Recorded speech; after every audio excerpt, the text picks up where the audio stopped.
Naomba tutulie.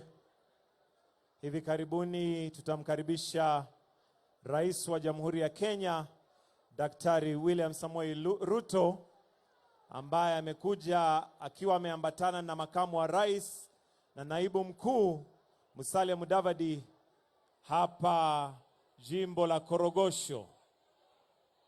Kwa kweli leo ni siku ya kitofauti na tunajua ya kwamba mambo yako sawa.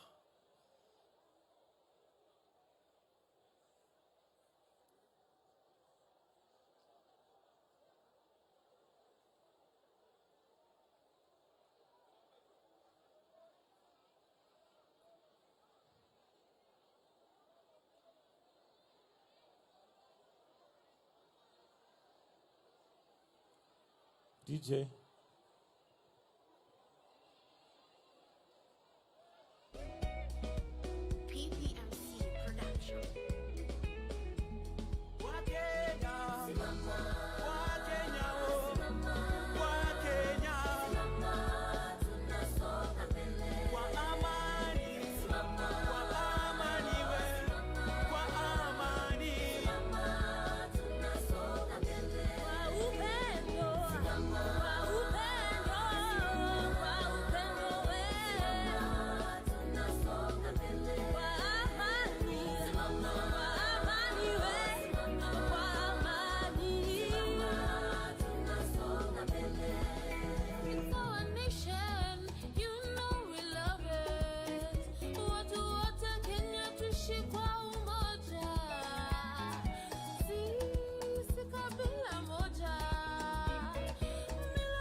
Uganda duto wer kendo Uganda duto miel to piny kendo mor gi wach masani weche dongruok kendo margarita kwe kende be madwaroga jawa pinywa ni dong waheroga jawa pinywa ni dong waheroga.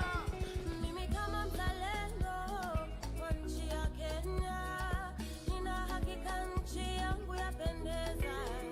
Ukiangalia mbuga wanyama pori utafurahia. Kila kitu kiko shwari. Nyeusi nyeupe nyekundu na kijani. Wananchi amani damu na mazingira. Na hapa Kenya tunafana.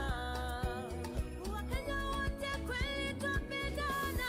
Haya basi, naomba sote tusimame imara tukimkaribisha Rais wa Jamhuri ya Kenya, Daktari William Samoei Ruto, wakiwa wameambatana pale na makamu wa rais na pia naibu mkuu, na muona pia waziri wa mazingira Soipantuya. Tuwakaribishe. Wapi makofi, shangwe na vigelegele tukimkaribisha rais. Naomba sote tubaki tumesimama imara. Tutaanza na wimbo wa taifa tukifuatwa pia na wimbo wa Jumuiya la Mataifa. Kwa hivyo naomba sote tutulie tafadhali, tutulie ili kwa sasa tuweze kupata wimbo wa taifa.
Naomba tubaki tumesimama nikimwalika Imam Mohamed Sheikh Abdi pamoja na Pastor Paul Mwangi watuongoze kwa maombi ya kufungua huu mkutano. Karibu Imam.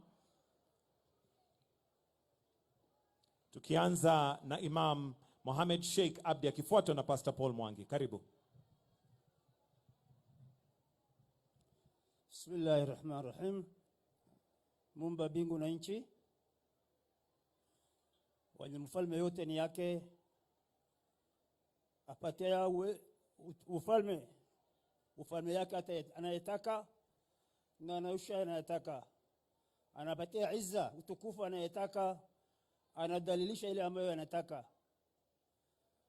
Ukubwa yote ni yake. Tunaomba na jina hiyo Mungu ambaye amekuwa na sifa kubwa namna hiyo. Mola wetu tunakomba ujalie hii serikali yetu ambayo inaongozwa na Dr. Samuel Ruto pamoja na mawaziri yake, upatie serikali ambayo inakuwa na hekima na busara ili yaongoze wa Kenya kwa ufanisi. Tunaomba wafanyikazi wote ni wale ambao wako na heshima na baraka, na sisi tutajalie wananchi pia tuwe watu kwa heshima. Nchi hii yetu imekumbwa na ukame, wanyama wamekusha, mifugo imekusha, miti imechomeka kutokana na dhulma ambayo sisi tunaifanya. Tunaomba Mola wetu utusamehe dhambi zetu. Kwa ajili ya hiyo wanyama utupatie sisi mvua ambayo inakuwa na baraka, haitakuwa na uharibifu. Mvua ambayo tunahitaji kwa zaidi, haraka zaidi. Mola wetu, hii mazingira yetu ambayo tunaona imeharibiwa zaidi na huyu binadamu, tunataka hiyo mazingira kwa idhini yake Mwenyezi Mungu Nairobi River iwe mito safi. Tunakuomba Mola wetu, kuna kundi ambayo ilikuwa imedhulumiwa na regime iliyopita naitwa Kariobangi, hajasaidika, nataka iguze nyoyo yako. Allahumma izz al-islam wal muslimin wa adhill ash-shirka wal mushrikin wa damir a'daka a'da ad-din. Amin amin.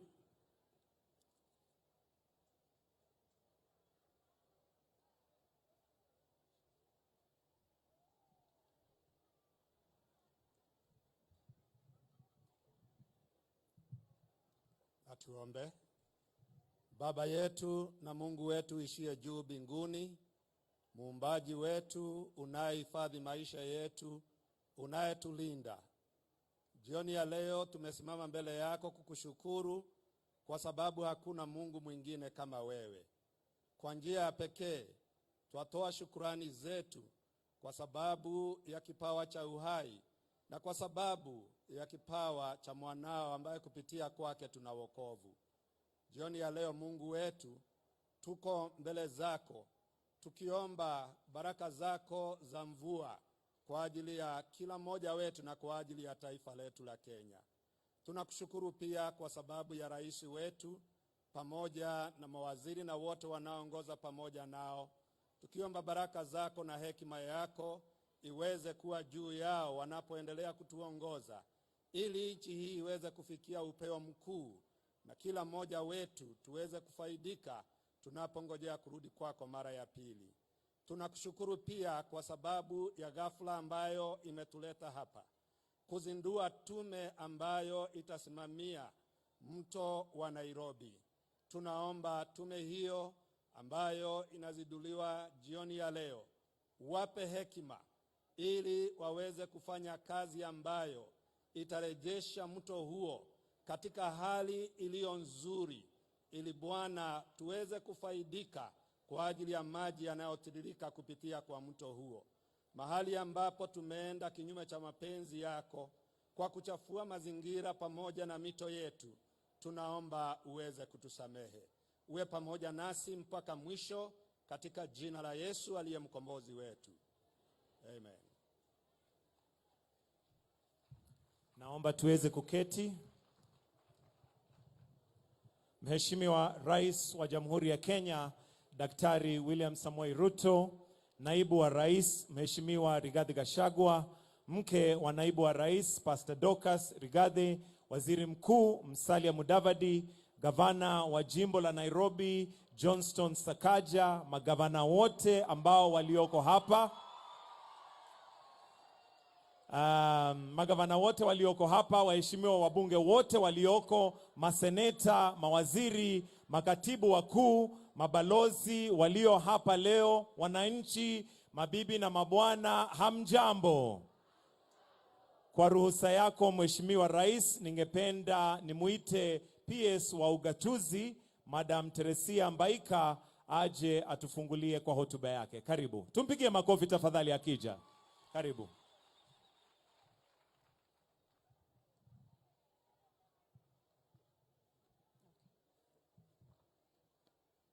Your Excellency, the President of the Republic of Kenya, Excellency, the Deputy President of the Republic of Kenya, the Prime Cabinet Secretary, Cabinet Secretaries present, colleague Principal Secretaries, governors, members of Parliament, ladies and gentlemen. Your Excellency, sir, it is said that the shortest distance between two people is a story. Today, we are gathered here to write the story of a new Kenyan transformation story inside the bigger world climate change agenda.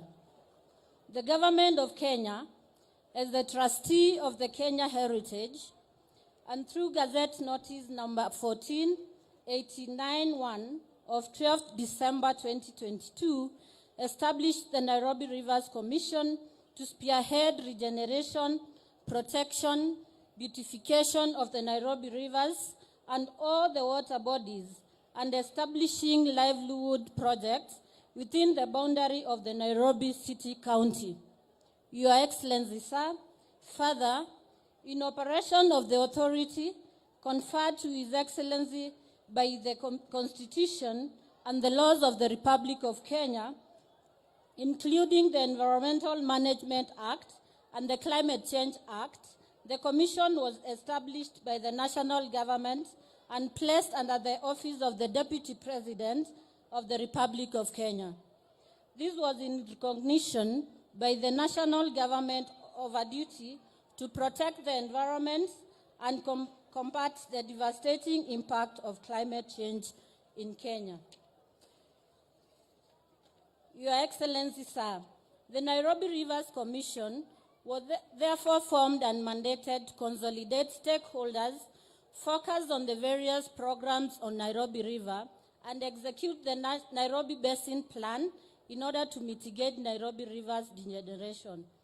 Thank you, Your Excellency. At this point, it's my duty to invite the Chair of the Commission, Dr. Pamela Olet.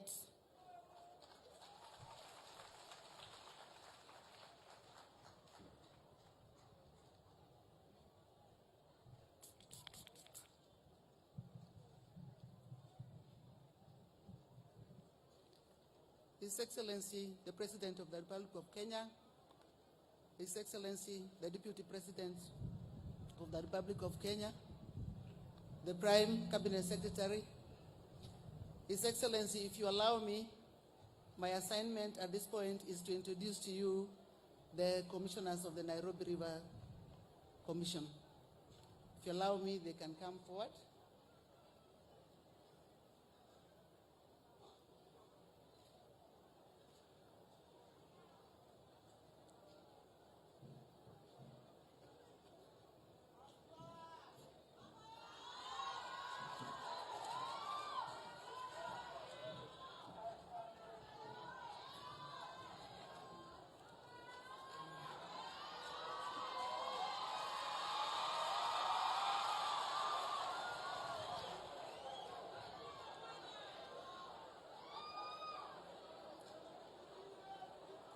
His Excellency, we are starting with Professor Elijah Biama, who is the Vice Chair of the Nairobi Rivers Commission.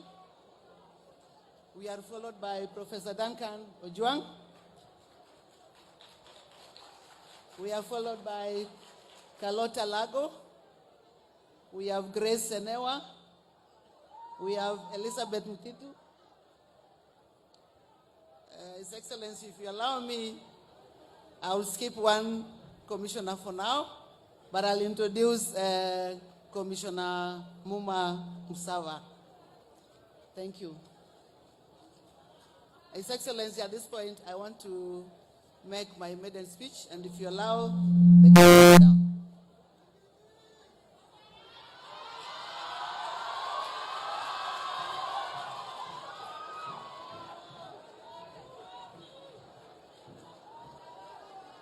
Your Excellency, the President of the Republic of Kenya, Your Excellency, the Deputy President of the Republic of Kenya, His Excellency, the Prime Cabinet Secretary, the governors here present, fellow commissioners, distinguished guests, communities and CBOs, ladies and gentlemen, I am delighted to be here today.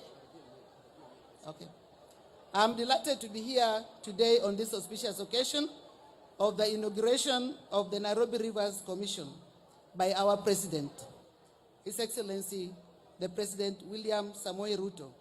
Your Excellency, on my behalf and on behalf of my fellow commissioners, thank you for appointing us to take up this challenging task. I have no doubt in my mind that we are up to the task. We promise you that we are going to deliver to the last word of our mandate. I have all the faith that Kenya Kwanza administration under your leadership is all about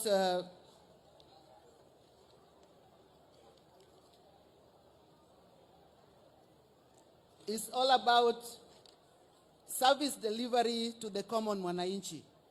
Cleaning this river for our common use, especially those in informal settlements, is a clear indication of your plan to take care of the least among us. Your Excellency, the Nairobi Rivers Commission and its advisory group are determined to deliver your vision by going beyond cleaning the rivers. We will make the Nairobi rivers the engine of socio-economic and environmental transformation for Nairobi and its environs. This we commit. Your Excellency, we will only be achieved through well-coordinated and innovative approaches that put communities at the very heart of this program. This puts the work of the Commission at the core of your government's bottom-up economic transformation agenda and your climate action agenda, not forgetting your 15 billion trees campaign. They are all crucially important to environmental restoration, job, and wealth creation. As a commission, we are well aware that the task ahead of us is complex. We will not relent. We will not give up. Our eyes are all on the ball. This is a legacy to build. There are no two ways about it. Your Excellency, the launch is taking place at a time when the three rivers of the basin, namely Ngong, Nairobi, and Madari, are experiencing some extreme levels of pollution occasioned by the domestic, medical, and industrial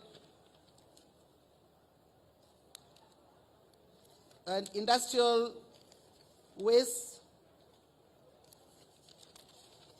generated as a result of the poor land use, the disposal of solid and liquid waste from the sprawling informal settlements, and waste from the industrial plants located in the midstream and the downstream zones of the three rivers. Your Excellency, another challenge that has affected rivers flow is the prolonged drought that has significantly reduced the volumes of water flows, hence resulting in concentrated minimal volumes. This loss of biodiversity has endangered aquatic life almost to the extinction, if anything is to go by. Despite this gloomy picture of the river basin, some successful attempts have been made over the years to restore and regenerate water flows in the three rivers. Your Excellency, the government and private sector initiatives supported by our development partners, including UN Habitat, UNEP, and World Resources Institute, have gone a long way to making strides towards making the success of cleaning the Nairobi rivers a reality.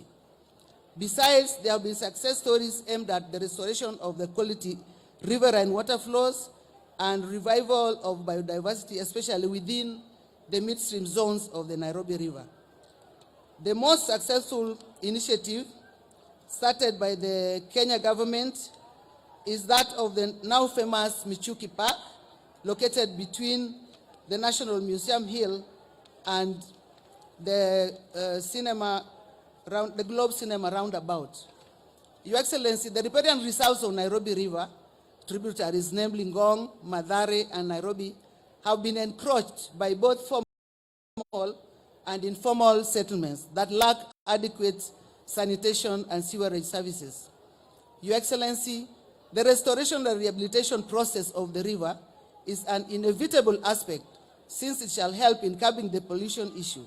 The first attempt to clean the river was in 1999 under the Nairobi River Basin Program. Since then, there have been more attempts, with the most promising one being under the directive of the late Cabinet Minister Honorable John Michuki, which was praised for reviving a river which was dead because of the dumping of human and industrial waste.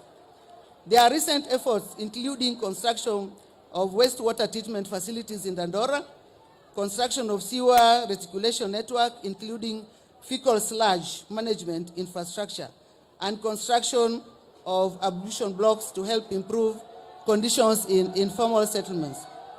Nairobi River continues to suffer from pollution caused by different source and non-source points.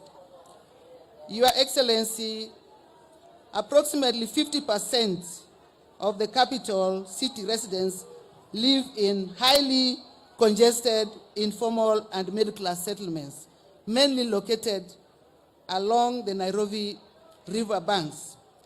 Increased urbanization, development of real estate, industrial development, among other factors, are attributed to the causes of pollution. Furthermore, key green recreation areas like the Nairobi Arboretum Forest are being choked by the polluted Kericho River within the middle class and high-rise building areas. The result is Nairobi residents no longer have clean air during sporting or holding of communal events at the park. To avert such problems, it is important to reclaim the Nairobi River Basin to ensure reduced cases of pollution and curbing it in the long term. Lastly, the Nairobi River Commission would like to thank the Kenya government and development partners like UNEP, UN Habitat, and the Water Resources Institute of the World Bank for their contribution to the new mandate for NRC as enunciated through the loaded terms of reference. Your Excellency, the Commission is committed to deliver to Kokazi. We are excited by the commitment of your administration through the Office of the Deputy President, His Excellency Rigathi Gachagua. We commit to work with all the actors, both states and actors at local, national, and international arena. We are ready to listen to you and to work with you to finish the unfinished business of cleaning the Nairobi River. Finally, Your Excellency, I appeal to all Kenyans to support this cause. We are in this for the good of the country, for the good of our people, and for the good of humanity, even as we battle the adverse effects of climate change and make the Nairobi River Basin clean again.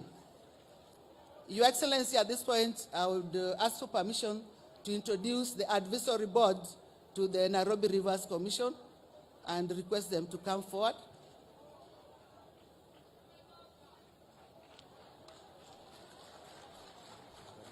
Yes. Okay, it was true.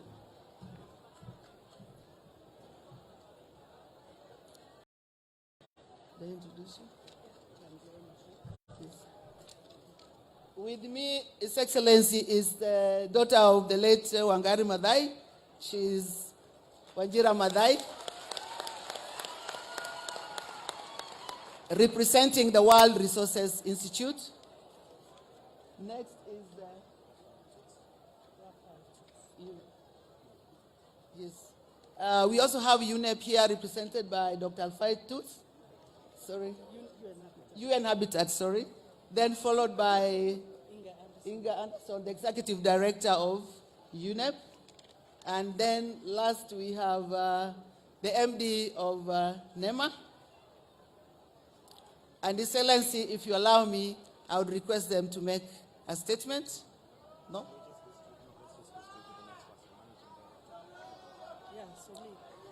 I'm properly guided, His Excellency, and we will ask the Managing Director of NEMA to take over.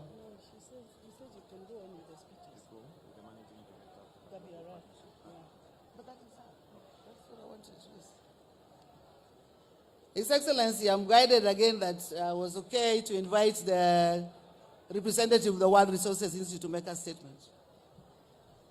Thank you, Chair. Your Excellency, the President, William Samoei Ruto, lovely to see you. Your Excellency, the Deputy President, Rigathi Gachagua, thank you. Her Excellency, Pastor Dorcas, I know how much this means to you. The Governor of Nairobi, the Prime Cabinet Secretary, Honorable Musalia Mudavadi, the Governor of Nairobi, His Excellency Johnson Sakaja, Cabinet Secretary of Environment, Honorable Soipan Tuya, the Executive Director of UNEP, the Executive Director of UN Habitat, and our UN Coordinator, Stephen Jackson, also here.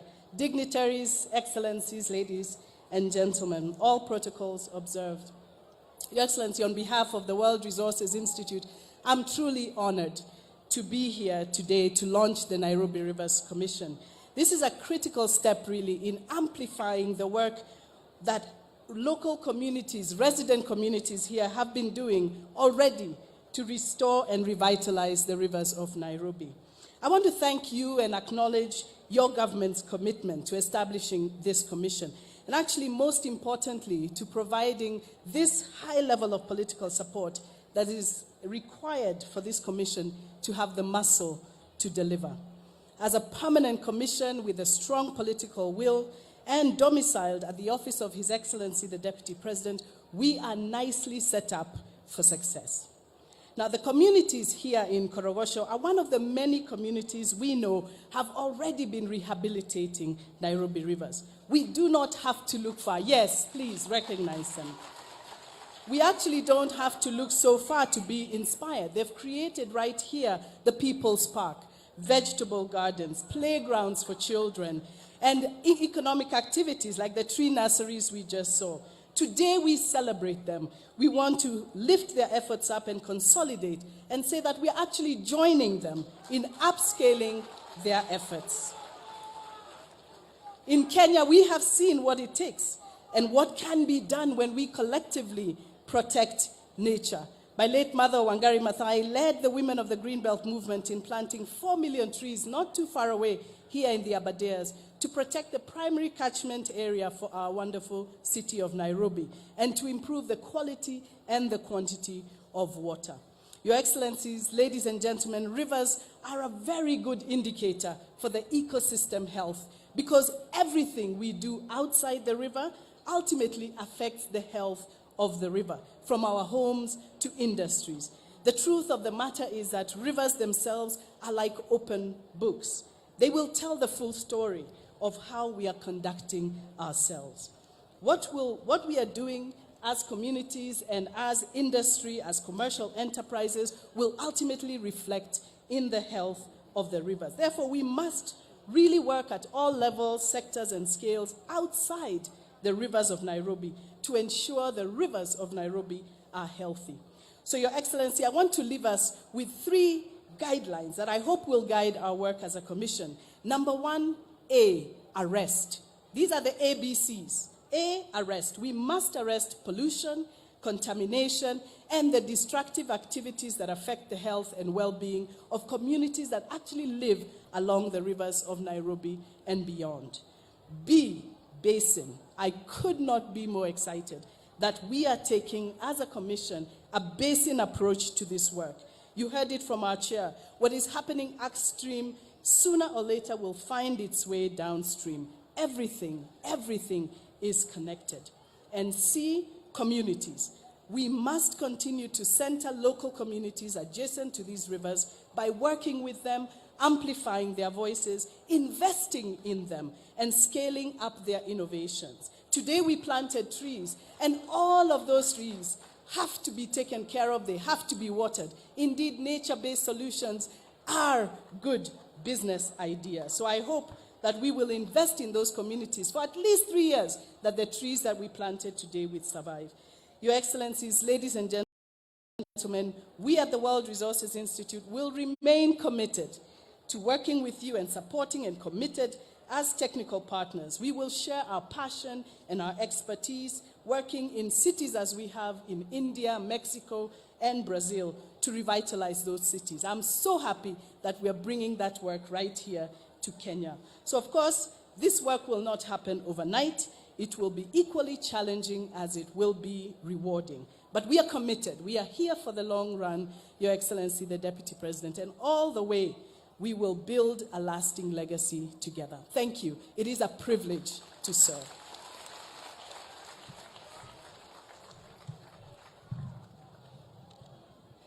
His Excellency, allow me to call the UN Habitat representative, Dr. Raphael.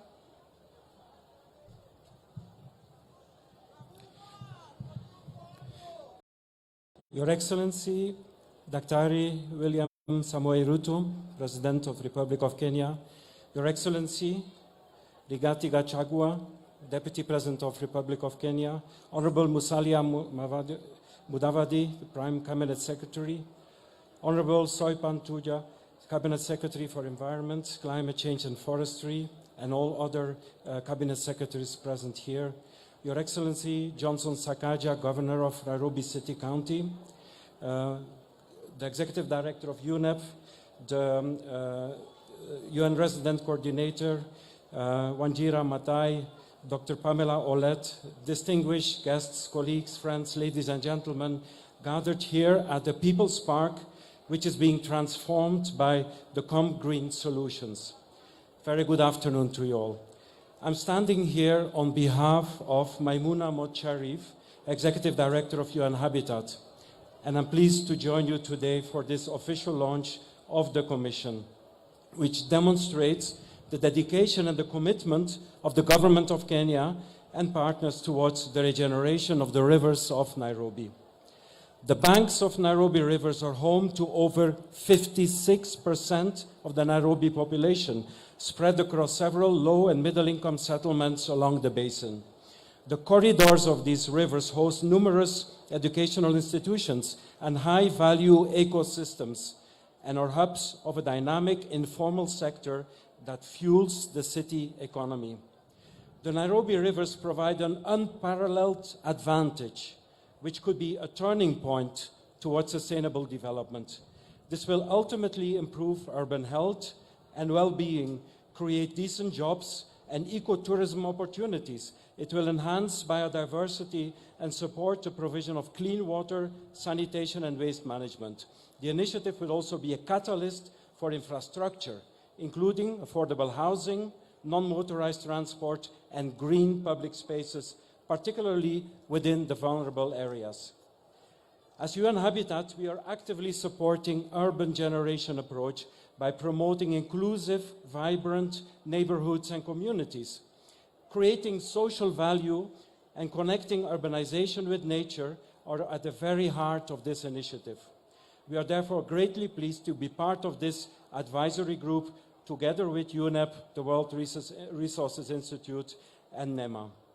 Our relationship with the Nairobi City County and other stakeholders has already enabled us to undertake city-wide public space assessment and develop the spatial profile of Nairobi River. And these were shared through participatory awareness creation activities and have been instrumental in shaping a common vision for corridor development, including the design of selected public spaces and streets. As the Commission officially starts its work, UN Habitat is keen to convene the local and international technical expertise required, liaising with other UN agencies and partners for more integrated technical and financial support.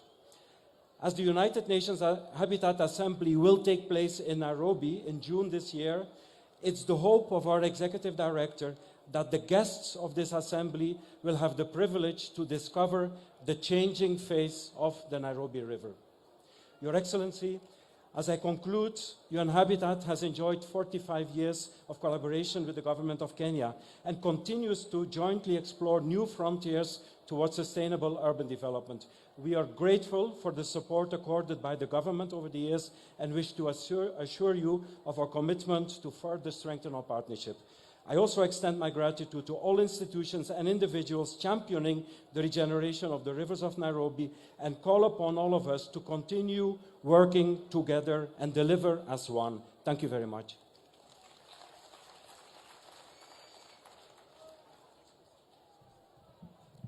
His Excellency, allow the Executive Director of UNEP, Ms. Ingel Anderson.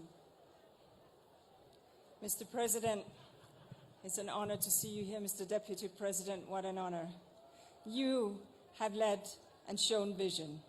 You have brought together ourselves and all these good people here at Gojogoro People's Park with the effort of wanting to clean up.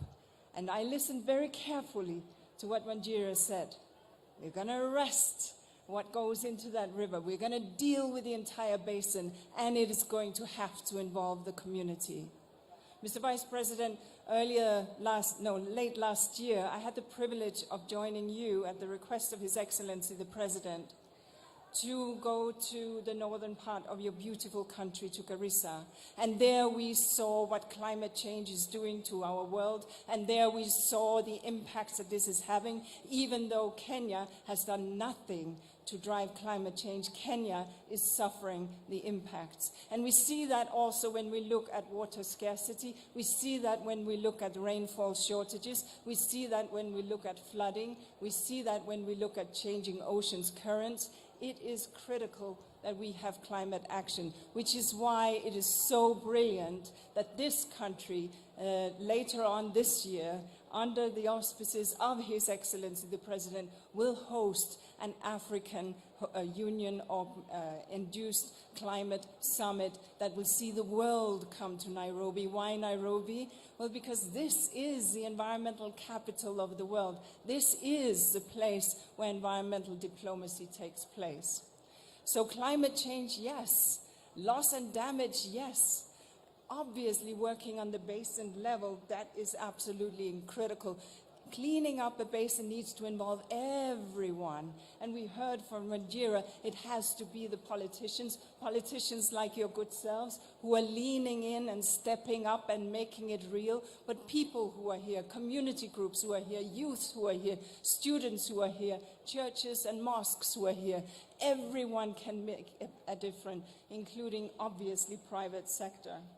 And it'll have to be about partnership, which is why we, from the World Resources Institute, from UN Habitat, of course from NEMA, we really work everyone for NEMA, and UNEP under the overall coordination here in Kenya by the resident coordinator, why we are so very pleased to be joining this work. Rest assured, we will not rest till this job is done. Our commitment is absolutely clear, and we look forward to seeing the results of what we are starting today. Thank you.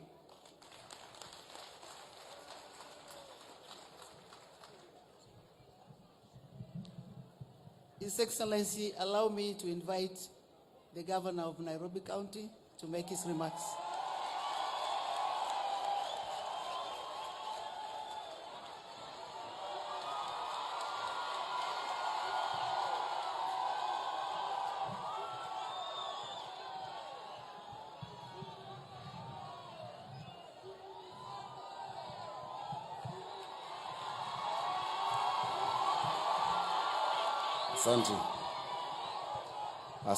Asanteni sana. Your Excellency, Deputy President, mawaziri, wageni wetu, karibuni coach. Karibu coach. Hapa ni coach, hapa ni mtaa. Watu wa coach, mjambo. Tusalimiane kwa hewa, mjambo. Tuko pamoja. Mavijana mpo? Wapi mbwekse? Ndio hiyo. Akina mama hai. Mko salama? Your Excellency, hao watu wa coach na watu wa Nairobi wamefurahi kwa sababu umewafikiria. Sio rahisi kuja hapa, hawajaona rais hapa. Kuna wageni kutoka kila mahali, visitors from UNEP, from UN Habitat, from WRI, and all over the world coming here because of these people. On behalf of the leadership of Nairobi, Your Excellency, I want to thank you. And I want to thank you most sincerely. Tupigie rais makofi kwa kuja hapa. Your Excellency, jambo la pili, unikubali niweze kuwatambulisha viongozi ambao wako hapa. Tuko na viongozi wengi, labda kuna nafasi ya kila mtu kuzungumza, lakini nitaanza na viongozi MCAs ambao wako hapa, wasimame tuwapigie makofi. Tuko na MCAs from our county assembly, mnaweza keti. Tuko na wabunge, nimeona mbunge Yusuf alikuwa, ndio huyo mbunge Yusuf, Your Excellency. Na mbunge Yusuf atasalimiana tu haraka kwa sababu Your Excellency Honorable Yusuf is one of the few people who will describe to you what Nairobi River was when he was growing up in Nairobi. He grew up in Nairobi. So Mheshimiwa Yusuf, tafadhali dakika moja. Na hakuna haja ya protocol mingi, tumezisema, just go straight into it. Tupigie Mheshimiwa Yusuf makofi.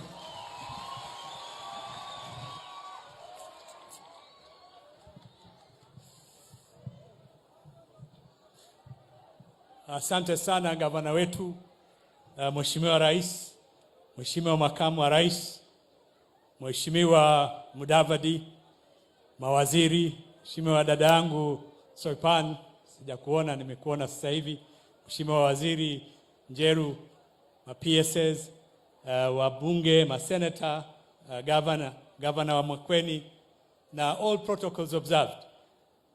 Pamoja na wandugu zetu waliotoka UN, UNEP, Habitat na UNDP. You're most welcome. And my sister, the daughter of the great woman, hero, Wangari Maathai. I see you are even more articulate than Mama, and you were able to express yourself so well. So, mimi ningesema tu, Mheshimiwa Rais, tumefurahi umekuja kututembelea hapa Eastlands. Mimi ni mbunge jirani wa hapa Ruaraka, kwa hivyo nawakilisha wabunge wenzangu wote wa Nairobi. Nakwambia karibu, tumefurahi umekuja mara nyingine. Pia ningependelea kusisitiza nguvu uliotilia mambo ya mazingira. Wabunge, wanasiasa mara nyingi hawana nafasi ya kuangalia mbali kwa sababu wanapambana na matatizo na challenges za sasa hivi. Lakini wewe naona umeangalia mbali mambo ya climate change, climate action, umetilia nguvu, umeifikiria, na sasa umeanza kuisukuma kiwango kikubwa, kwa sababu matatizo mengi tulionayo ya drought na ukame tulionao sasa hivi ni kwa sababu ya climate change. Na dealing with the bigger picture and the big issue would resolve some of the environmental problems that we suffer here in our country. So I want to thank you for taking the lead in this important challenge. Now, as the governor has said, I grew up in Nairobi. My hometown is here. I remember at a time when the waters of Nairobi River were sweet and you could drink them. Spring water. We swam in this river. And some people might say that I need to be taken to a mental hospital if I tell them we had fish in Nairobi River. It's a beautiful, nice river. And this city was a green city with a big tree coverage, of which we were very proud. One day, as we were cleaning the rubbish in my neighborhood in Kamkunji, I told someone we used to see a lot of jacaranda trees here, and flowers used to grow along the streets. Wewe ni mwanda wazimu, mheshimiwa ananiambia ukifikiria jambo kama hilo. So it is possible to change our environment, to clean our capital city and our river. And the fact that you have set up a commission to deal with that is very important, and I'm hoping that we can do it. It is doable, and we will change our Nairobi. And thank you so much once again for coming to the city, to the Eastlands. I also want to urge my former colleagues in the UN. The United Nations is an organization with the capabilities. You have the experience, you have the knowledge of how people have done things elsewhere. You have the best practices. Please lend us. It's not just money. Make Nairobi a priority, Nairobi is home to two global, it's the global capital of two UN agencies. Make this city a beautiful city that you can all be proud of. and make more contribution to our capital city. So asante sana na kushukuru. Asante sana Mheshimiwa Yusuf. Your Excellency, I must recognize my predecessor, the former governor of Nairobi, Mike Sonko, ambaye ako hapa. Huyu alikuwa ndiye governor wa Nairobi, nikiwa senator, ni ndugu yangu. So kwa hivyo kwa heshima ya ofisi, kwa sababu ile ofisi nimekalia ilikuwa yake, wacha nimkaribishe pia asalimiane.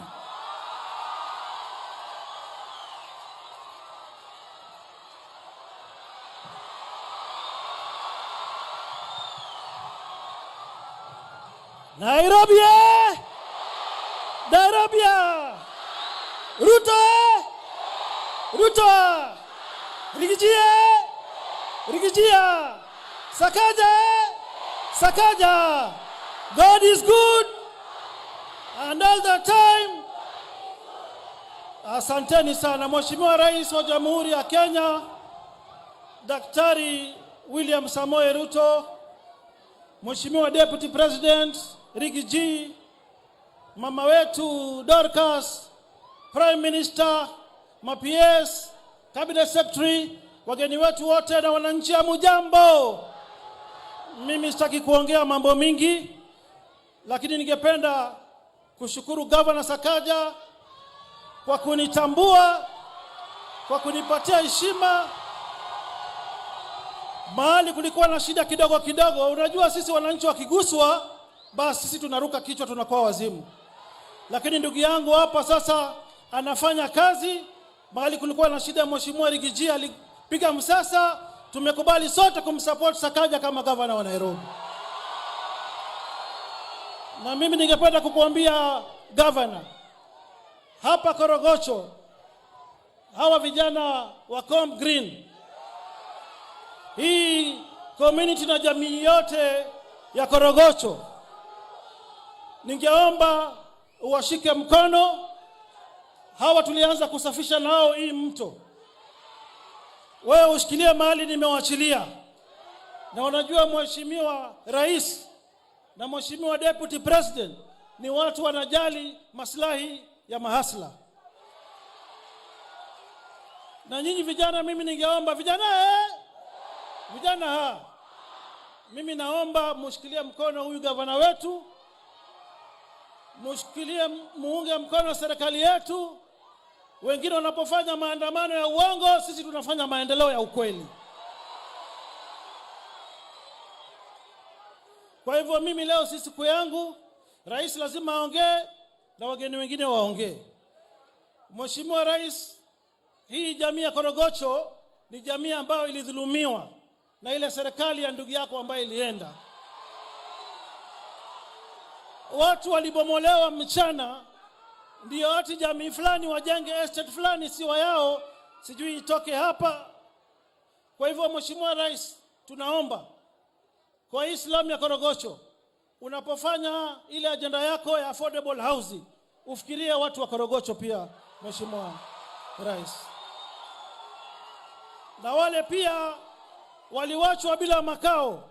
Tuliona juzi Deputy President Rigathi Gachagua, kuna mahali watu walibomolewa huko, alienda huko akasimama na wao. Tunaomba serikali iangalie, kwa sababu Article 40 sub Article 4 of our Kenyan Constitution inasema Mkenya yote yule akitolewa mahali by way of compulsory acquisition, bas serikali iangalie maslahi ya wale watu mahali wataenda, wapewe kitu kidogo na maisha yao iweze kuangaliwa. Ya mwisho, Mheshimiwa Rais, kwa ile serikali iliyopita, yale mengi ya dhulma yalifanyika, sana sana kwako wewe, kwa Deputy President wetu mpendwa, kwangu na kwa mwingine yote yule ambaye alikuwa anakuunga mkono. Watu waliekelewa makesi mingi ya uongo. Lakini tunashukuru wewe ulipoapishwa kama rais, dhulma zote ziliisha. Mheshimiwa Gachagua alikuwa ameshikiwa pesa yake kwa njia ya dhulma, amerejeshewa. Tumeona watu wameachiliwa makotini. Mimi Mheshimiwa Rais, hawa wananchi waliniombea. nikajisaidia na mahakama ikaniwachilia. Lakini mimi nashangaa Mheshimiwa Rais, kiongozi wa mashtaka DPP anaingilia kesi yangu, anaenda kuapili. Mimi naomba Mheshimiwa Rais kuwe na usawa Kenya, na mimi niko tayari kufanya kazi na kusaidiana na serikali. Ile pesa yangu mingi Uhuru Kenyatta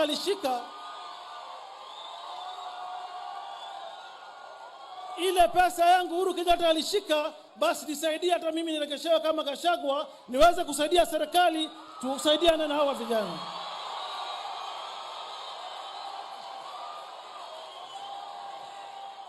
Asanteni sana, Mwenyezi Mungu awabariki nyote. Asante.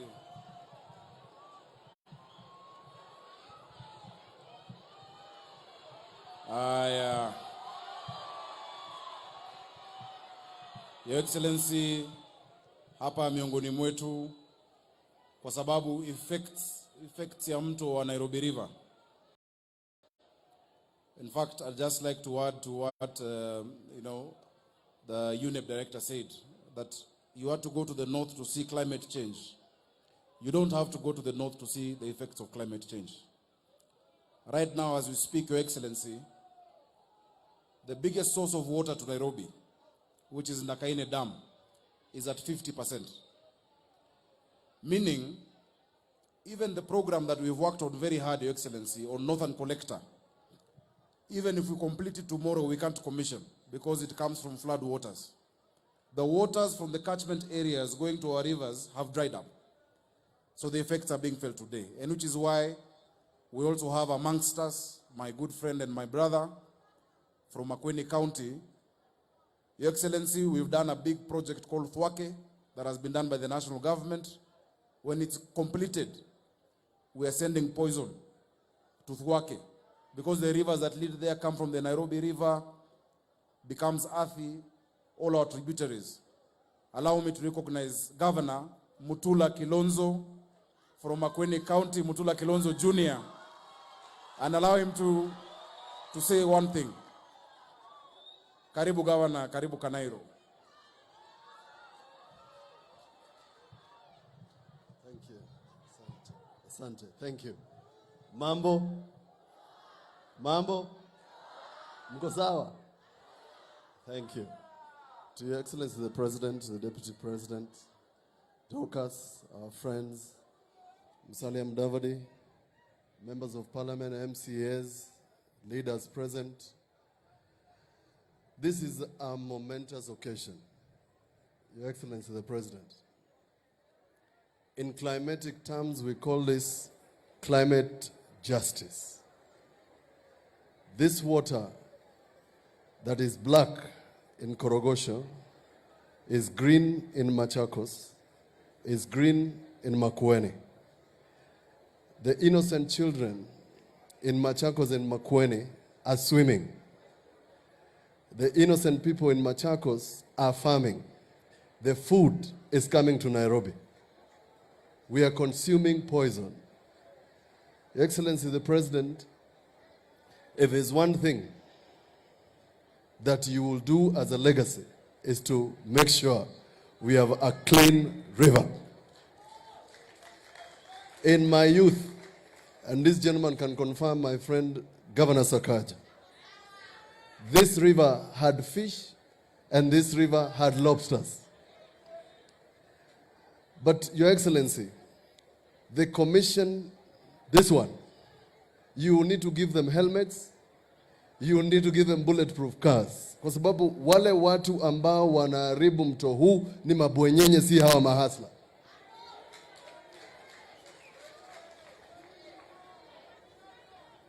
And Your Excellency, these people should pay. The law calls it polluter pays principle. In the US, when Shell poured oil into the ocean, they paid for it. In Brazil, when somebody poured waste into a river in a place called Belo Horizonte, they paid for it. Anybody who pollutes the river must pay for it. Mahasla, hakuna haja mahasla watoe 100 million to clean this river. And Your Excellency, it is a tragedy. The people of Korogosho must live in human dignity. And this is a generational issue. That a child in Kenya can be born in Kenya to see a river that is black. And it's not a river. This is not a river. This is a sewer. And we should call it what it is. And we must put to shame anybody who has done this to the environment. It is a crime. And Your Excellency, if the national government can make the standard gauge railway and pass a law that if you remove a piece of metal of a standard gauge railway, it becomes an economic crime. It must be an economic crime in Kenya to pollute a river. Because those people consuming this water are getting cancer. They are dying. It is murder. Usiwasikilie huruma. Punish them. That is the way to restore this river. But we thank you for taking this bold step, together with your government, to make sure that once Thawake is completed, we can have clean water. Because that water, you have promised us, we will consume it in water. And that's why I'm here. And thank you, the Deputy President, for inviting me to this auspicious occasion. I am a stakeholder. I thought that the Commission should have our stakeholders from Machakos, from Makueni. Because that is where the real effects of this river are. The real poison is out there where people don't know that this water is black when you're here and turns color when you get to the other side. Thank you, Your Excellency. God bless you. Asanteni sana. Thank you. Asante sana, Mutula Jr. Your Excellency, just for the record, because, you know, Senator Mutula and I were in the Senate, where we vigorously defended devolution. The cleaning of this river is a concurrent function. Your Excellency, you remember before your inauguration, when you're President-elect, we came with a team, and I see Momo is here. We presented for you the model of what the river should look like. And you got very excited. You put it in your inaugural speech. And we said that we would jointly, as Nairobi County government, with the national government, work on the Nairobi River Commission. I want to confirm that the Deputy President and I have worked closely on this. We've sent representation. Many times I'm represented by my Deputy Governor. And even within the Commission, Nairobi has its representation. So let no one think that we have transferred functions. Mambo ya transfer tulikata. Hatutawahi transfer function Nairobi. In fact, tunakuomba utupatie functions kadhaa. Kama ya kupatia watoto chakula, school feeding program, that is a national function. We want you to give us ili ya watoto wetu. Your Excellency, hapa kuna shule mbili tu. Na that is why kuna watoto wengi hawako shule. Na hata wale wanaenda shule hawapati chakula. Tunaomba utupatie ili watoto wa Komboni, watoto wa Nyungunyu, watoto wapate chakula shuleni, na pia tuweze kuongeza idadi ya mashule. There is no secondary school that is public here in Korogosho. So, Your Excellency, for the record, and I would like our partners to know that this is a function being concurrently run between the national government and the Nairobi County government, and through us, we will incorporate Machakos. I've been speaking to Governor Wavinya Ndeti. Every time she mentions the people who are dying of cancer around Mwala, going down because of the effects of the same river, going down to Makueni County. Your Excellency, wacha kweli nitambue Comb Green. Hao vijana wa Comb Green ni vijana wetu wamepambana. Umeona ile kazi wanafanya bila vifaa na ile machine ambayo imekaa tu hapo. Tukiwashikilia, tukiongezea vifaa, and we incorporate them into this program, we will be able to succeed. Your Excellency, the minister, when she comes, will recognize the people from the national government. But here we have from my county government, the waziri wa environment. Pesi tunasemanga waziri, kubali tu. Ni CC but ni waziri. Hata tusikie tuko na serikali. Tuko na waziri Maureen Jerry, huyu wako in charge of environment. Na pia tuko na chief officer ambaye ni PS kwa lugha yetu, Ibrahim, tuko na managing director wa Nairobi Water, Engineer Muguna. Nairobi Water is a company 100% owned by Nairobi. Hawa tuko wapigeni makofi watu wa Nairobi. Your Excellency, watu wa Nairobi hawajui kwamba umetusaidia na vitu viwili kwa mambo ya maji. Umetusaidia na mambo ya Karimenu inatuletea 24,000 cubic meters. Alafu umetusaidia na hii mambo ya Northern Collector. Hiyo mambo yote leo Muguna ameniambia atatoa notice ya rationing, nimemwambia hapana. Sisi tunaamini kutanyesha. Ungoje kwanza, ngoja kidogo, usitoe notice, tunaomba kunyeshe. But as we are doing that, Your Excellency, tuko na mradi wa kupanda miti, tumekubaliana na wewe na Waziri Soipan ambaye tunamaliza kesho asubuhi. Hawa vijana wetu ambao hawana kazi, vijana hapa mtaani, hawa akina mama wetu ambao wako na nguvu, tunaandika 10,000, 10,000 of them. Your Excellency, umetusupport, tutagawa hiyo gharama kati yangu na yako, ili hivi tu mvua inapoanza na tumekaa na KFS, tunajua pale seedlings zinatoka, 4 days a week tutafanya kazi ya kupanda na kukuza miti Nairobi hii. Mko tayari? Mtaweza hiyo kazi? Ama mtaki hiyo kazi? Mnataka? Asante. Washiko unaweza? Asante sana.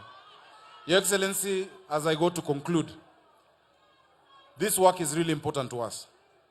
Because as we say, the environment is not something we bestow to generations to come, or what we receive from our parents is something we've taken from our children. We need to give them a better Nairobi than what we have received. We need to give them a better city. Your Excellency, just kwa sababu sijaona mbunge wa hapa na sijaona MCA wa hapa, wacha tu niguse vitu mbili ya hapa. Kwa sababu pia mimi nilichaguliwa hapa. Si mlinichagua? Your Excellency, hii hospitali ndo nimekuwa na kulilia. Hii hospitali unaona ni hospitali kubwa sana. Hii hospitali ilijengwa, ilianza zamani wakati wa Nyayo, wakati wa Kidero wakajaribu, haikuendelea. Ilifaulu juzi, lakini hii hospitali ikapeanwa ikuwe pediatric hospital na ikachukuliwa na Kenyatta. Tumekubaliana na wewe na ningependa ukumbushe wananchi. Mtu mzima akipata hapa shida hawezi ingia kwa hiyo hospitali, anaambiwa aende Mama Lucy Hospital. Wamama wakihitaji kujifungua hawaingii kwa hiyo hospitali, wanaambiwa waende Mama Lucy Hospital. Mimi niko tayari kama governor wa Nairobi, tukishirikiana na wewe, kwanza tubadilishe iwe full general level 5 hospital, ili tuweze kuhudumia mtoto hadi mzee. Tuweke madaktari, tuweke vifaa, na nakuomba tukimaliza kama una dakika 5 nikupeleke uone. Iko hadi na mochari, ili wananchi wa hapa waache kusumbuka wakienda kule mbali kutafuta matibabu. Your Excellency, wakati wa NMS vitu mingi sana za Nairobi zilichukuliwa. Hii hospitali si ati tunaomba serikali ya kitaifa itupatie, ni yetu. Tunaomba mturudishie na mtusaidie kuweka vifaa, kwa sababu you support county government. It is not a national hospital, it's a county hospital. Your Excellency, watu wetu ambao waliumia wa Kariobangi Siwa, na nimefurahi ndugu yangu amesema, bado wako kwa shida kubwa sana. Najua hakuna pesa ya kupeana hivyo, lakini tuwapangie mkakati ya kuweza kuwajumuisha na jamii. Walitupwa kama maumbwa kwa sababu ya uchokozi na kwa sababu ya ubinafsi. Hata hiyo ardhi ambayo walikuwa, kuna njia ya utu ya kufukuza mtu ama ya kuondoa mtu, si hata kufukuza, kupeleka mtu pale kwingine. Kabla ya kufukuza mtu, kabla ya kuondoa mtu, ujue ni wapi anaenda na ataishi namna gani, na atakula nini na atalala wapi. Tayari Your Excellency, sisi tuna reform watu ya Kanjo. Unajua wamekaa miaka mingi walizoea kunyanyasa hawa vijana. Wameanza kurudi, lakini tunaomba sasa utusaidie pia. Polisi wananyanyasa vijana wangu wa bodaboda sana na vijana wa bikes na mtaa. Because Your Excellency, we have a new government, your government and ours, that we see this as our bosses. Hawa ndo wadosi wetu, sisi sio wadosi wao. Your Excellency, mwisho kabisa, najua mengine atasemwa na waziri, this river cleaning of the river. All over the world where you go, people look for property next to the river. In Kenya, people run away from the river because it stinks. We can change that narrative. It is an economic frontier. There are great opportunities for business. There are great opportunities for trade. We want, for instance, Your Excellency, between actually the museum coming down to Kamkunji town Zima, we want to expand the river. We want to have markets on one side and on the other side to have businesses. It can be done na inawezekana. But Your Excellency, even if we clean the river, kama hatutatui shida ya sewerage system, hapa hakuna sewerage system. Ukiambia hawa wasiweke hiyo siwa kwa mto, wapeleke wapi? Ukiambia wale wako Kawangware, zile choo ziko karibu na mto, wasiweke kwa mto, waeke wapi? Tukiwabomolea. Nairobi County needs, on the short term, 4.7B, Nairobi Water and Sewerage Company. And I've sent you the entire program, Your Excellency. In the medium term, around 6B. In the next 5 years, if we use 19B, na si ati pesa kuomba, we can do the innovative ways to fund it. We can even get a green bond. And I'm glad the British government is helping us to get a transactional advisor to get a green bond on Nairobi Water. If you get 20 billion shillings, umesema affordable housing tujenge, siwa itakuwa wapi? Tumebadilisha the height restriction for buildings in Isili area. Mheshimiwa Yusuf ako hapa, Kiambiu tumesema we'll go up to 25, 26 floors, but there's no sewer. So please support us in line with your housing program. We want to add 500,000 houses in Nairobi, but without sewer. It is going to be a disaster. This has to go hand in hand. So asante sana Your Excellency. Asanteni sana watu wa Ruaraka, watu wa Nairobi. Siku zote tuko pamoja, na wakati mnaitiwa kazi ya kufanya kwa mto, tafadhali tieni bidii. Tafadhali mfanye hiyo kazi. Tunakaposafisha, tafadhali msikubali mtu achafue. Si ndio hiyo? Unikubali sasa Rais, kwa heshima kubwa nimwalike waziri wa mambo ya mazingira Mheshimiwa Soipantuya ili atujulishe wale ambao wametoka serikali ya kitaifa na pia atoe hotuba yake. Karibu sana waziri.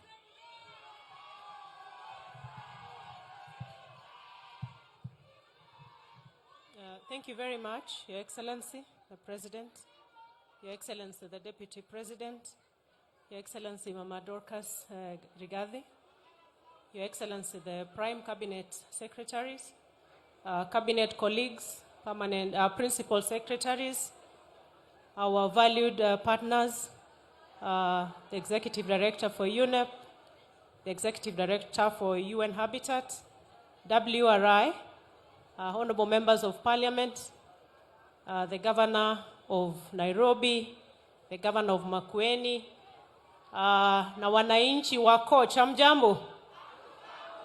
Your Excellency, allow me to thank you very much for this your timely establishment of the Nairobi Rivers Commission. It could not have come at a better time. And Your Excellency, to say that my ministry, which is represented in the Commission through NEMA, will offer all the support to the Commission. And I also take this opportunity to congratulate all the commissioners through the chairperson and encourage the Commission to employ an all-government, all-society approach, just like we are doing with all the other ecosystem restoration programs. Your Excellency, my ministry will particularly be very keen on enforcement of the various legal and regulatory frameworks, and particularly those touching on water quality and regulation of effluent discharge. Your Excellency, within our program and initiative to grow 15 billion trees, we have a plan within our strategy to do 50,000 hectares of bamboo per year, and we are going to capitalize on that program to give the Nairobi Rivers Basin priority in the planting of the bamboo plantations, which act as very good water purifiers. Your Excellency, allow me also to congratulate the young people, Comp Green. They've done a wonderful job.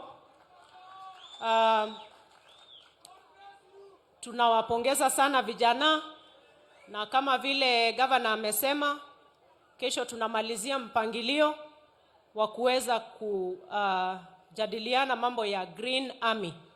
Your Excellency, and in our discussions with Governor tomorrow, we are going to build on the efforts that these young people are doing as we plan to replicate that in the entire country. As I conclude, Your Excellency, allow me to request cabinet colleagues who are present here to stand up for recognition, and the PSs, kindly stand up. I have my PSs here, PS Kimani Kimotho, Forestry, the PS for Housing, Mheshimiwa Hinga, the PS for Environment and Climate Change, Engineer Ngeno, PS for Devolution, my sister, and we have a Cabinet Secretary in charge of lands and housing, the Honorable Njeru, PS in charge of Interior, my brother Raymond. Asanteni sana. Your Excellency, I conclude by taking this opportunity to welcome His Excellency, the Prime Cabinet Secretary, His Excellency Musalia Mudavadi, to make his remarks.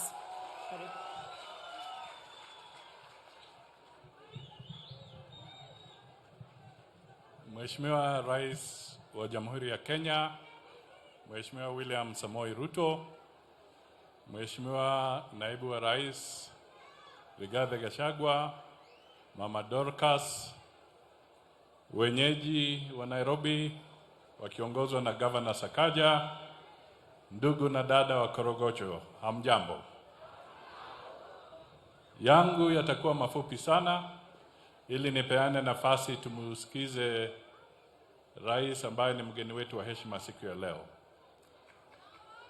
Jambo la kwanza tu, Your Excellency, earlier this morning I represented you and delivered your remarks on the Nile Basin Initiative, bringing together the 10 countries that rely and depend on the River Nile waters. Today, this afternoon, you are here to directly preside over the initiative of cleaning up Nairobi River. Today has been a water day. A very strong message is being sent. Rais akiwa pahali, Kenya nzima inalenga pale, na kupitia kwa mashirika kama ya UNEP, sasa ulimwengu unalenga hapa. Sio tu Nairobi, lakini Korogocho.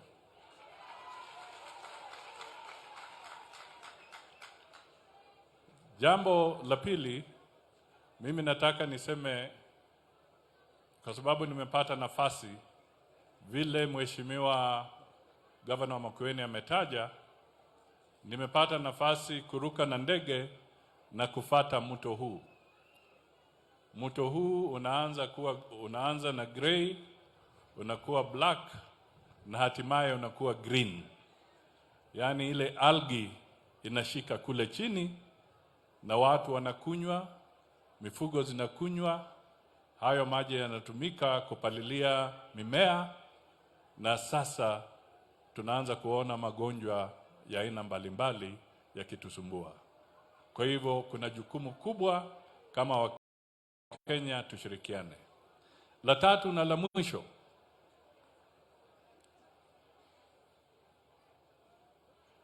constituency hii ni Ruaraka. Constituency hii haikushindwa na mbunge wa Kenya Kwanza.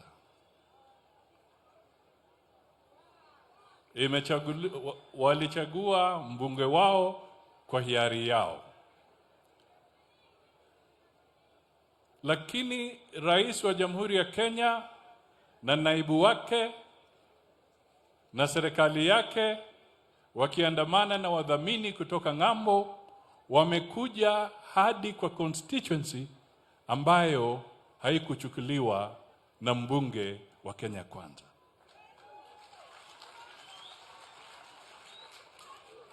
Ni kwa nini nasema hivyo? Nasisitiza kwa sababu nataka ile porojo ya watu kusema kwamba serikali ya Ruto ina ubaguzi ama serikali hii itakuwa na ubaguzi, wawache porojo, kwa sababu tumechaguliwa na Wakenya wote na tunahudumia Wakenya wote. Kwa hivyo hiyo ajenda yao ambayo ilikuwa kule mjini wawachane nayo. Sisi tunajua tuko sawa, tutashikana na Wakenya wote na tutafanya kazi vizuri kwa sababu tunaheshimu taifa letu. Kwa hivyo kupitia hapo nataka nisisitize kwamba sisi tuko na heshima na Wakenya wote na tunataka mji wetu na mto wetu uwe safi na Wakenya wote wapate nafuu. Sasa ni wajibu wangu na furaha yangu kumkaribisha Naibu wa Rais Mheshimiwa Rigathi Gachagua, naye aje anene na azungumze na Wakenya. Asante.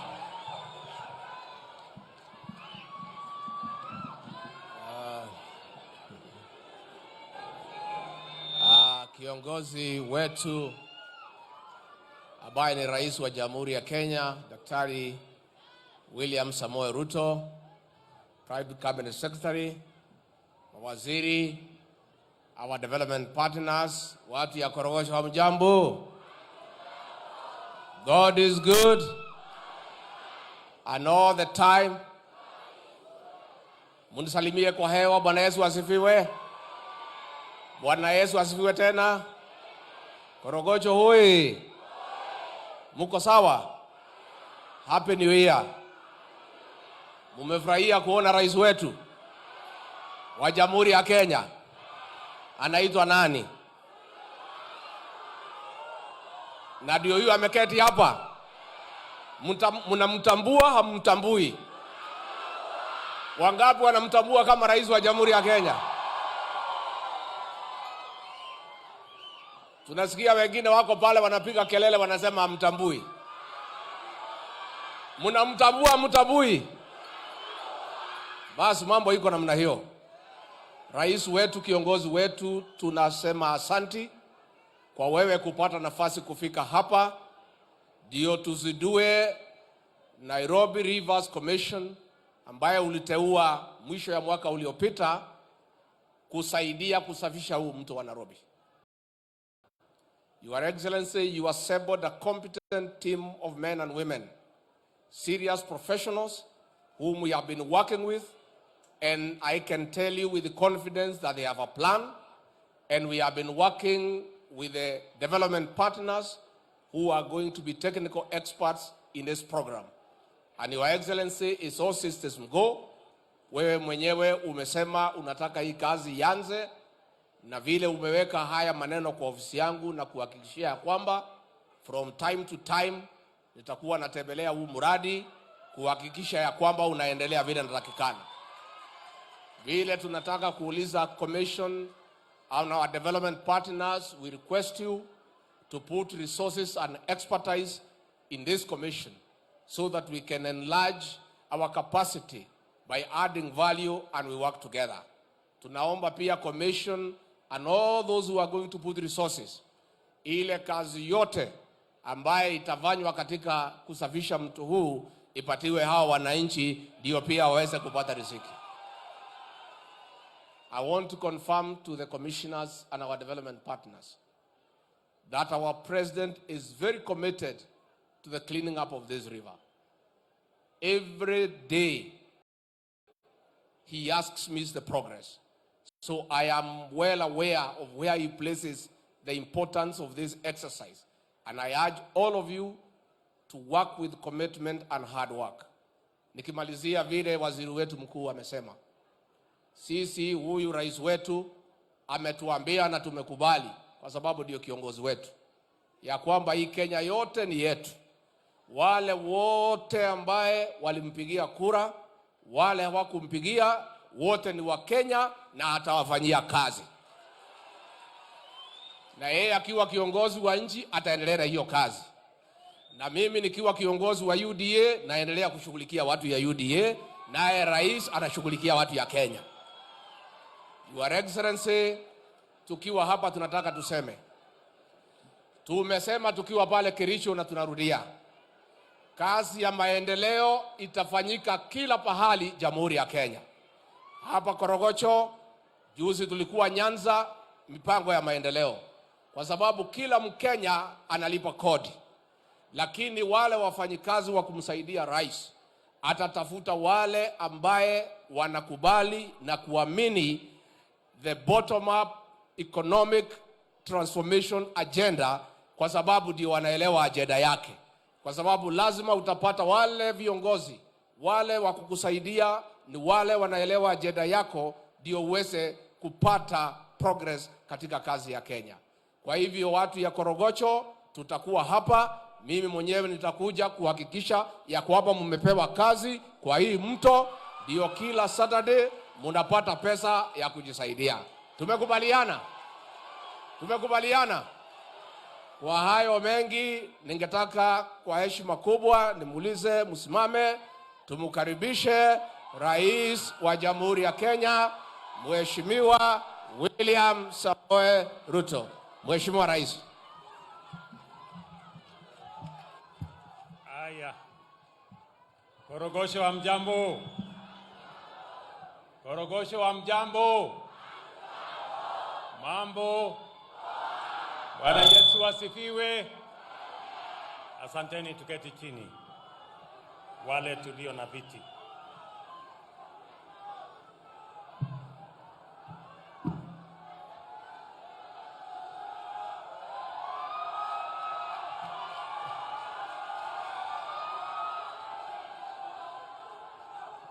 Asanteni sana. Mheshimiwa Deputy President, waheshimiwa mawaziri, Mheshimiwa Governor wetu wa jiji la Nairobi, our friends from UNEP, from UN, from UNDP, and all the other partners present here, distinguished guests, the great people of Korogosho. We gather here today to affirm that we have embarked on a journey and there will be no turning back. I am grateful to our special guests and esteemed visitors who are here to bear witness to this historic moment. For far too long, the city of Nairobi has fallen into a state of shameful, hazardous, and unpleasant state of environmental and sanitary neglect. Runaway air, water, land, and even noise pollution have been so normalized that there are people who have never seen the green, clean, healthy, and safe city in the sun that Nairobi used to be. In other words, commitment to the integrity of the environment is a central feature of political, economic, social, and cultural life in our nation. The bottom-up economic transformation agenda fully recognizes that shared prosperity is guaranteed in our time as so long as it is driven by clean, green growth. This means that we shall be custodians of the environment in recognition of our generation's twin obligations as heirs of the generation that came before us and as trustees for posterity. The responsible stewardship of the environment agenda is a matter of intergenerational justice, and we shall not be a generation so reckless as to pursue a scorched earth policy in our quest for prosperity. This commitment is particularly relevant at a time when climate change has subjected the earth to unprecedented temperature increase, leading to rising sea levels, flooding and drought of huge intensity and for long duration. Our obligation to respect, uphold, and defend the Constitution entails the full observance of our duties in respect to the environment.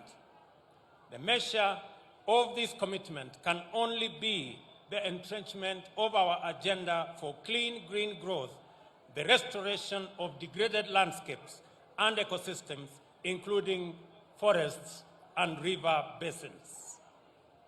Mountains of rotting garbage, innumerable kinds of harmful refuse dumped in rivers and streams, and dust and smoke have over time become the defining characteristics of Nairobi in particular and urbanization in Kenya in general.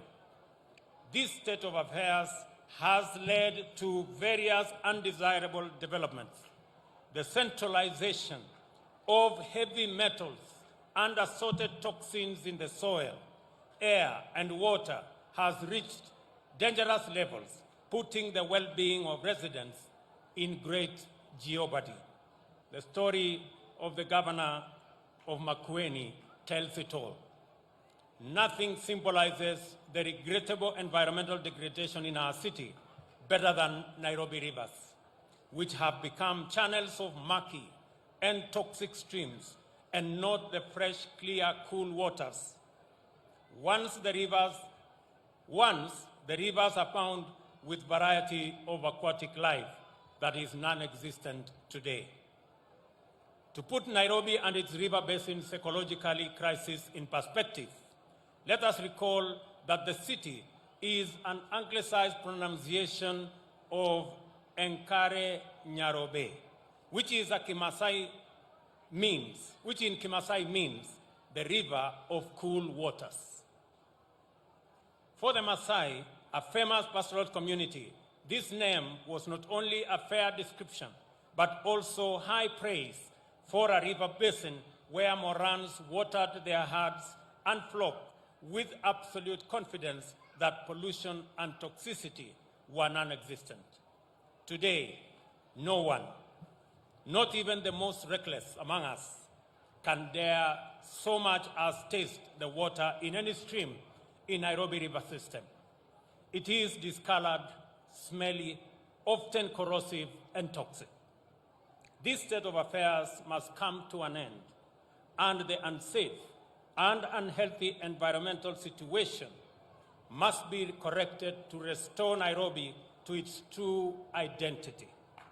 We have resolved that the city must not only reclaim its glorious reputation as Africa's green city in the sun, but also live up to its ancestral identity as the river of cool, fresh, and safe waters.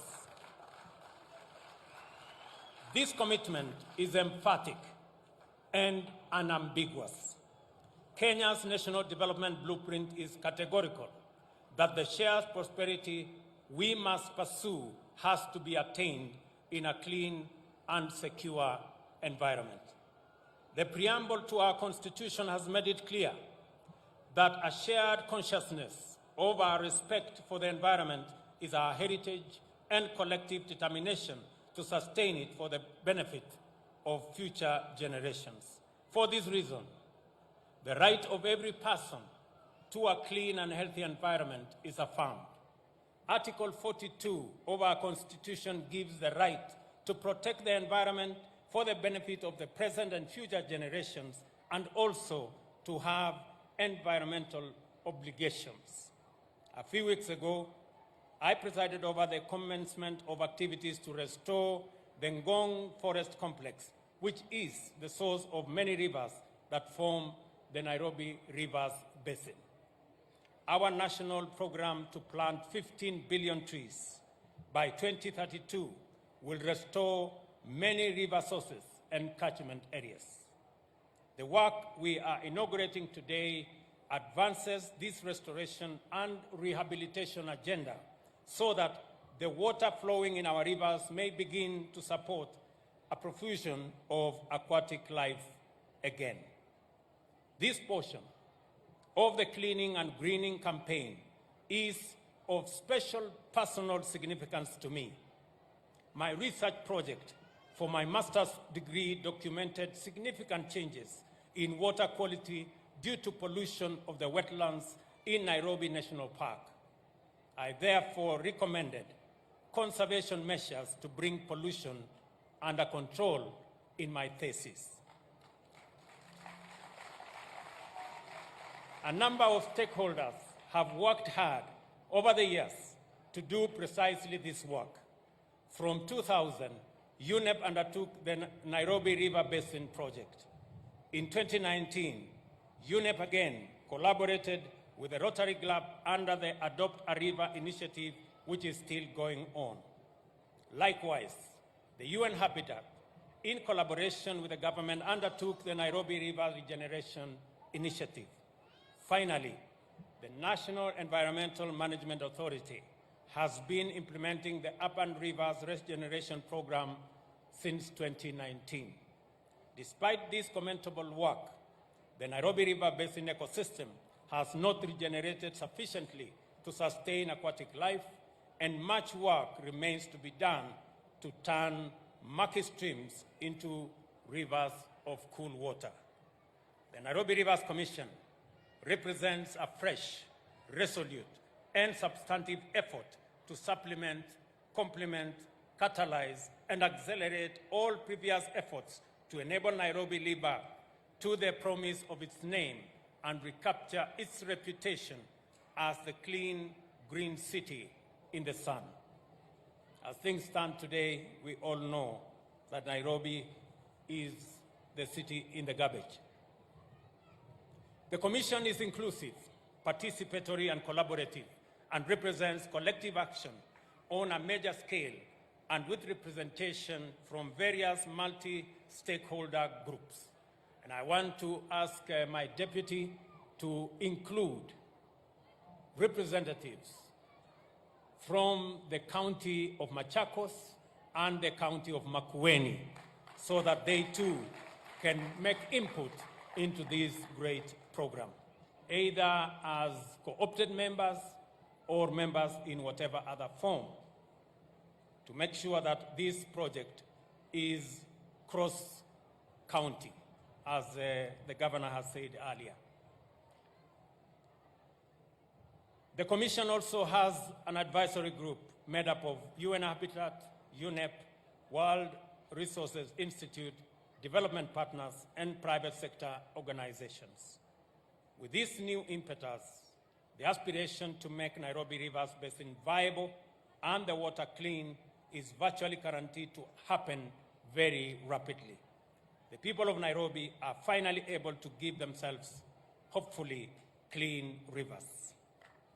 And I want to commend my deputy who has been on top of this program, and I specifically assigned him this responsibility because we want the whole of government, the whole of society, the whole of community involved in this process, because it's the only way we can get this done.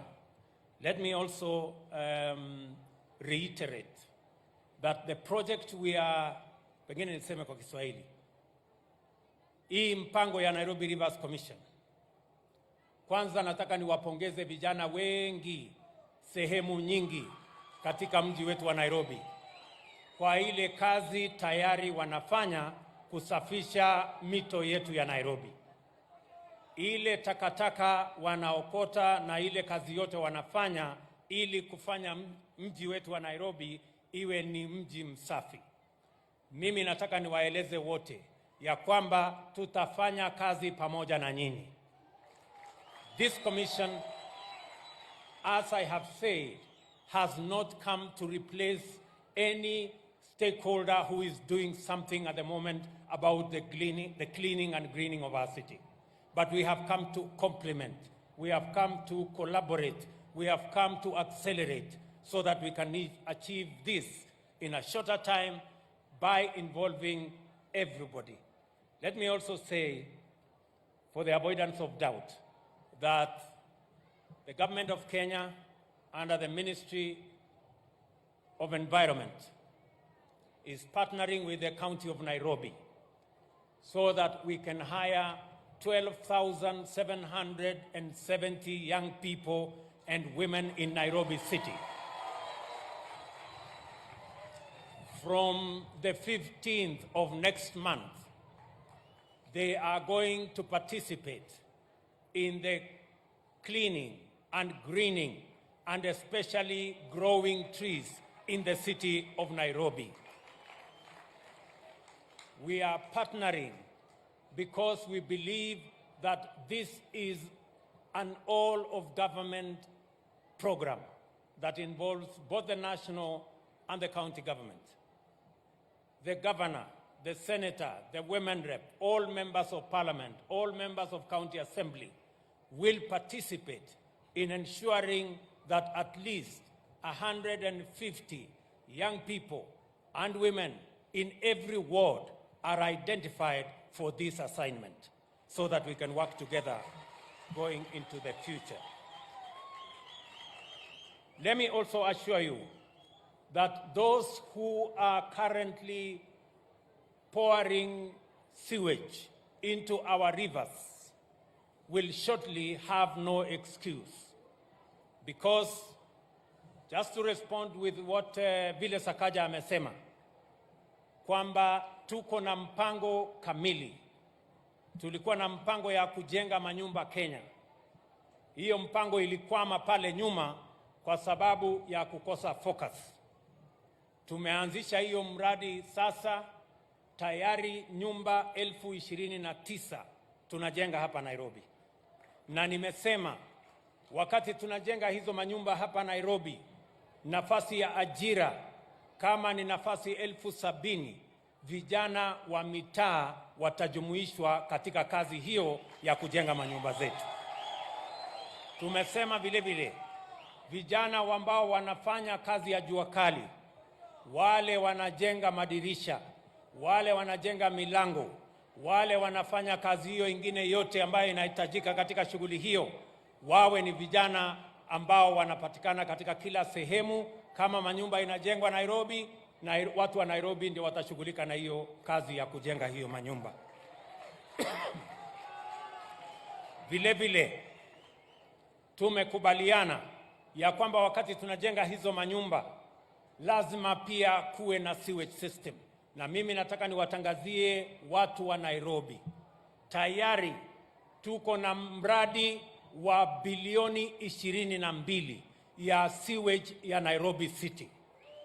Tuko na contractors 5 in one program, na tuko na contractors 4 katika program ingine kuhakikisha hasa Eastlands, hii Eastlands yote tuwe na sewage system. Na mimi nitamwambia governor wetu aunganishe Nairobi Water na Athi Water wafanye kazi pamoja kwa hiyo mpango, kwa sababu we have a program already funded by the Africa Development Bank and other development partners for the establishment, for the construction and for the installation of a proper sewage system, especially in Eastlands, so that we can manage sewage, we can manage waste, and it should never go to our rivers. Therefore, those who are polluting our rivers with sewage, I put you on notice, because that must stop. Our rivers are not a place for sewage. We have a sewage system. We are expanding that sewage system so that every homestead can find a sewage system that they can channel their sewage into those systems and not into our rivers. So, Mheshimiwa Governor, mwambia watu yako huyo jamaa wa Nairobi Water atafute jamaa mwingine anaitwa Michael Duita wa Athi Water, wafanye kazi pamoja, kwa sababu hiyo mpango inaendelea saa hizi, and we want to work with you so that we can provide the sewage for the city of Nairobi. Nataka vile vile niseme ya kwamba mpango wetu ya kuhakikisha ya kwamba tunabadilisha Nairobi ni mpango ambayo hauwezi kusimama.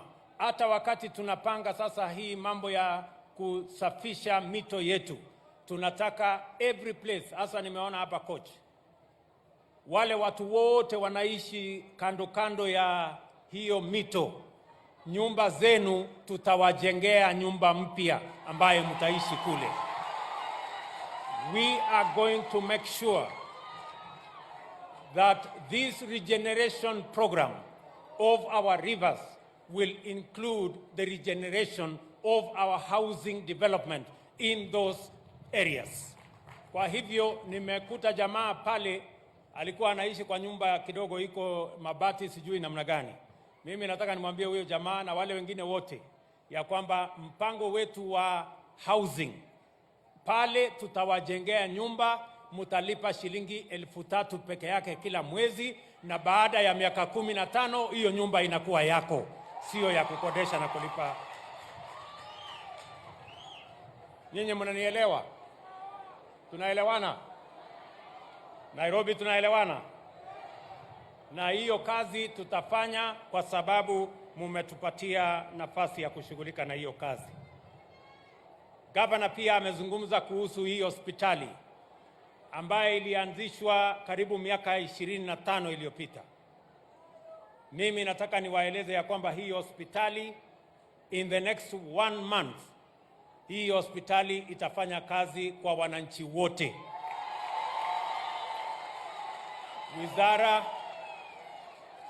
Wizara ambayo inahusika na mambo ya afya watafanya kazi na huyu gavana wenu na county government ya Nairobi, tuhakikishe ya kwamba kama kuna vifaa ambayo haitoshi, kama kuna sehemu haijakamilika, tutakamilisha, tutaweka vifaa zile inahitajika, ndio hii hospitali isiwe ya watoto peke yao, iwe ya watoto na watu wazima na kila mtu katika sehemu hii yenu, ndio isaidiane na zile hospitali zingine ambazo ziko katika sehemu hii ya Korogosho na sehemu hii ya Eastlands. Isabu watu wa hapa Ruaraka na watu wa kule Embakasi wote wafaidike na kazi hiyo ambayo tunafanya kwa pamoja. Mwisho, mimi nataka niwaeleze pia wangwana wa Nairobi. Sasa tunakamilisha ile bomba la maji ambaye tunaita Karemenu. Tumekamilisha na maji ya Karemenu imefika hapa Nairobi 24,000 liters every day. Ile ambayo tunakamilisha sasa ni ile ambayo inatoka Kabete, ile inaitwa Northern Collector. Na hiyo in the next 1 month tutakuwa tumekamilisha, na tutaongeza maji ambayo itafika Nairobi kwa sababu mvua itanyesha. Na vile vile niwahakikishie ile ingine ambayo ilikuwa imekwama ya Ruiru tu, hiyo pia nimeikwamua. Nimezungumza na serikali ya kule Ufaransa na wamerudisha pesa yetu kwa wakora ambao walikuwa wameiba, na sasa tutatengeneza hiyo bwawa na mpate maji hapa Nairobi. Tunaelewana jameni? Nairobi tunaelewana? Mimi nataka niwahakikishie ndugu zangu watu wa Nairobi, hii Nairobi kwa mapenzi ya Mungu, inshallah tutabadilisha hii Nairobi tukifanya kazi pamoja na nyinyi.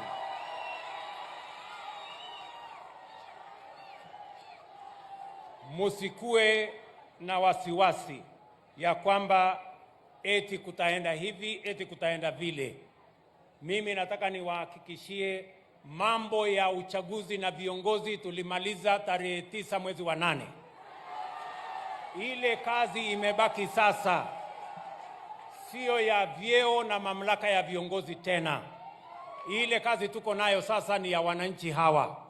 Tupange mambo ya wananchi, na wauliza viongozi wenzetu, msianze kutuuliza mambo ya uchaguzi ya 2027. 2027 ni miaka 5 ijayo. Sasa tunataka kuongea mambo ya hawa wananchi ya leo na kesho kutwa mpaka ifike siku hiyo. Tunaelewana jameni?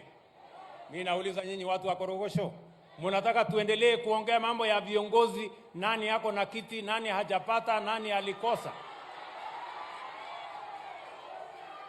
Mimi nataka niwaambie mambo ya uchaguzi na mambo ya viongozi tulimalizana nayo. Mambo ya saa hii ni mambo ya hawa wananchi. Ni kweli ama si kweli? Tunaelewana? Tunaelewana? Na mimi nataka niwaambie wale ndugu zetu watulize boli. Watulize boli. Tunaelewana? Na wasituuzie uoga. Sisi sio watu wa kuuziwa uoga. Tunaelewana? Kila Mkenya ako na haki katika taifa letu la Kenya. Tunaelewana watu wa Gorogosho na watu wa hapa Ruaraka?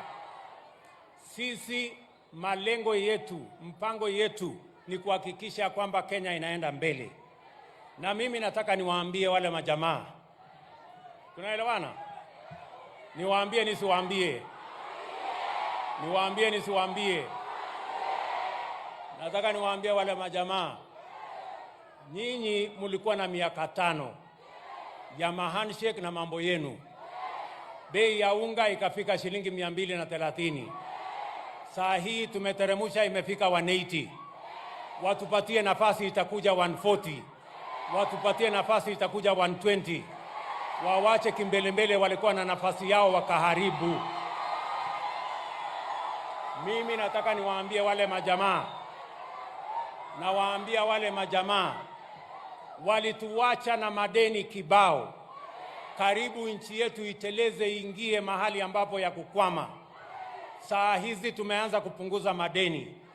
Katika budget ya mwaka huu tumepunguza bilioni 300 ya madeni.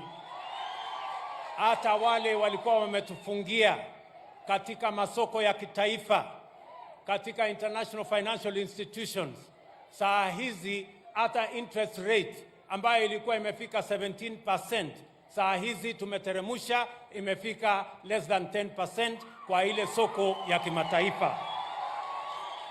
Mimi nataka niwaambie hawa majamaa, si wanajifanya ati wao ndio majogoo wa Nairobi. Nairobi gani? Nairobi hii ya mto chafu na takataka na mambo ya machafu kama haya.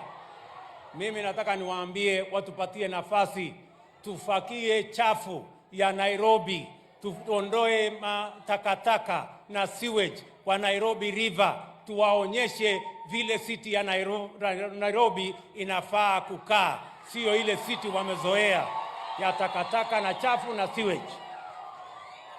Tunaelewana jameni? Watupatie nafasi, tubadilishe Nairobi. Mtu wa Nairobi asilipe rent miaka yote. Mtu wa Nairobi aanze kulipa mortgage baada ya miaka 15 awe na nyumba hapa Nairobi. Kila mtu awe na nyumba hapa Nairobi.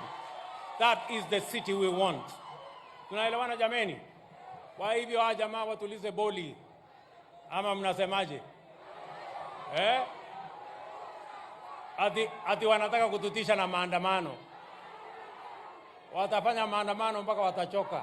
Kwa sababu tunawaambia hatuwezi kukubali. And let me say, for the avoidance of doubt, that Kenya is going to be a country run on the basis of the rule of law and the Constitution. And all citizens have an equal opportunity, and no citizen is greater than the other. As president, I am going to make sure that we avoid and we banish impunity. There is nobody who is going to threaten Kenya with impunity. Everybody must respect the law, and this country is going to be governed by the rule of law, and we will make sure that everybody obeys the Constitution and works and respects the rule of law. I want to tell our friends who are used to impunity, who are used to forcing their way, that they will have no way, because this is going to be a country based on the rule of law, and nobody, let me repeat, nobody, let me say it again, nobody is going to threaten Kenyans. Nobody is going to drive this country using impunity. We are going to be governed by the rule of law. Tunaelewana jameni? Tuko pamoja? Tunaelewana? This event then is our forum to demonstrate that clean green growth is not only possible but also feasible for our generation in a few years from now. And we are going to demonstrate by what we are going to do in the next 5 years around the Nairobi Rivers Basin and ecosystem. Asanteni sana. Thank you very much. God bless you. Mungu awabariki sana. Na ninawapenda sana. Thank you.